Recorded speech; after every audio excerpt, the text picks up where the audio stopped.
नराला वाटत असेल एवढं वय झालंय असले गाणे म्हणती, म्हातारं चळ लागलंय का काय असं म्हणते. त्यांच्या तोंडात माती पडली त्यांच्या. आपण तसले नाहीये. मला आवडतं, गाणे आवडते.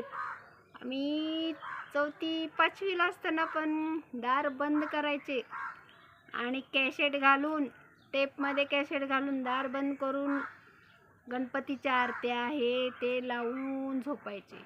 जुने गाणे तर सगळ्यालाच आवडते. माझे वडील पण गाणे लावायचे. आईला पण गाणं आवडतं, जुने गाणे. आईला पण गाणे आवडतात. माझ्या वडिलाला पण आवडते. आईबापाचं गुण आपल्यात असतंय. कोणाच्या बापाला काय घाबरायचं.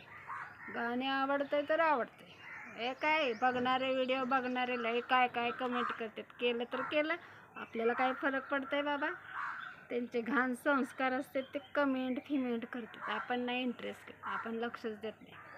आपली जी आवड आहे, आपल्याला आनंद भेटतो, बास झालं. गाणे म्हणायचं येड आहे मला. लोकांना वाटत असेल प्रेमाच्या स्टोऱ्या ठेवती, गाणे ठेवती, आवडतंय म्हणून ठेवते. गाणे ठेवलं म्हणून काय प्रेमातच पडतंय का माणूस? होय, गाणे ठेवलं तर प्रेमातच पडतंय काय? आवड नसते का त्यांना गाण्याचं? आमच्या जमान्यात पण मैंने प्यार किया पिक्चर आला होता. का आता मी गाणं म्हणायला लागले म्हणून काय प्रेमातच पडले का? होय.